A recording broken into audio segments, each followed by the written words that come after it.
सुनेत्रा पवारांची राष्ट्रवादीच्या राष्ट्रीय अध्यक्षपदी निवड. संपूर्ण राष्ट्रवादी माझं कुटुंब.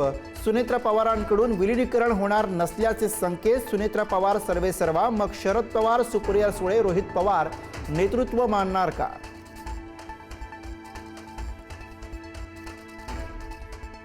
पुणे सीआयडी युनिटने रोहित पवारांचा जबाब नोंदवला. अजितदादांच्या विमान अपघातासंबंधी सर्व कागदपत्र सीआयडीकडे सादर.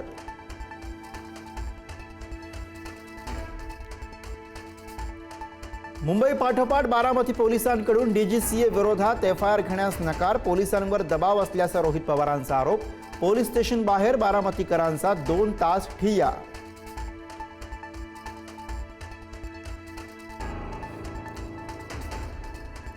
आमच्या तपासाची मर्यादा गुन्ह्याचा कट आणि हलगर्जीपणा तपासण्यापुरती.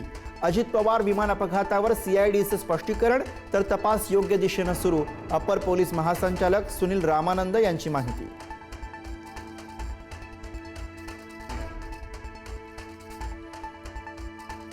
एकनाथ शिंदे VSRचं विमान वापरणार नाहीत. अजित पवारांच्या अपघातानंतर शिंदेंचा मोठा निर्णय.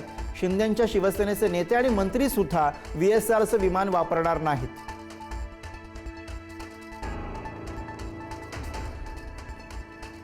दुष्काळी वर्ष आलं नाही तर महाराष्ट्र लवकरच $1 ट्रिलियन इकॉनॉमीचा टप्पा गाठणार. मुख्यमंत्री फडणवीसांचा निर्धार.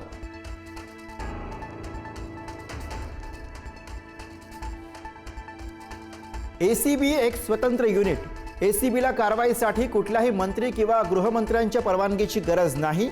तक्रार आल्यास माझ्याही कार्यालयात चौकशी होऊ शकते. मुख्यमंत्री फडणवीसांची माहिती.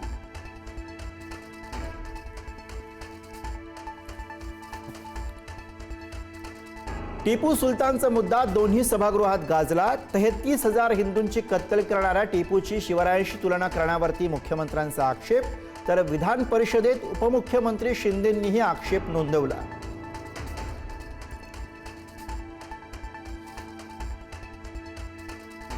स्वातंत्र्यवीर सावरकरांना मरणोत्तर भारतरत्न द्या.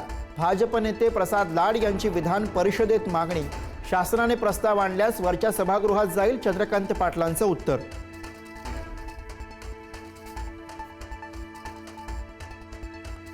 लव जिहाद विरोधी कायद्यासाठी सरकारच्या स्तरावर हालचाली. कायद्याचा पहिला ड्राफ्ट विधी व न्याय विभागाकडे तयार.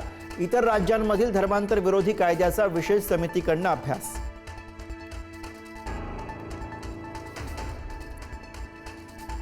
जिल्हा परिषद आणि पंचायत समितीमध्येही स्वीकृत सदस्य असणार. किमान 5 सदस्य निवडणं बंधनकारक. राज्य मंत्रिमंडळ बैठकीत निर्णय.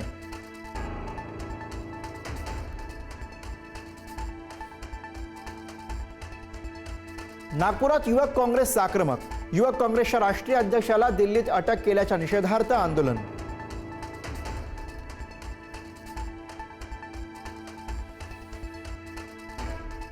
सुप्रीम कोर्टाचा वाल्मिक कराडला दणका.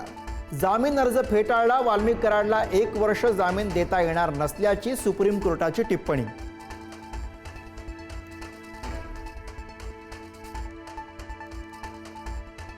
बदलापूर स्त्रीबीज प्रकरणी मोठी अपडेट. नाशिकमध्ये परवाना असलेले IVF सेंटर ठाण्यात बेकायदेशीरपणे सुरू. राज्य महिला आयोगाच्या अध्यक्षा रुपाली चाकणकर यांची माहिती.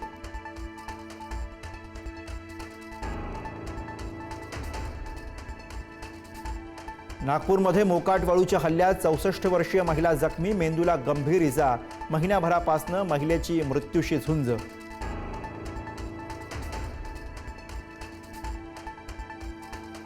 रश्मिका विजय अडकले विवाह बंधनात. उदयपूरमध्ये रंगला शाही विवाह सोहळा. लग्नाच्या फोटोंनी वेधलं चाहत्यांचं लक्ष.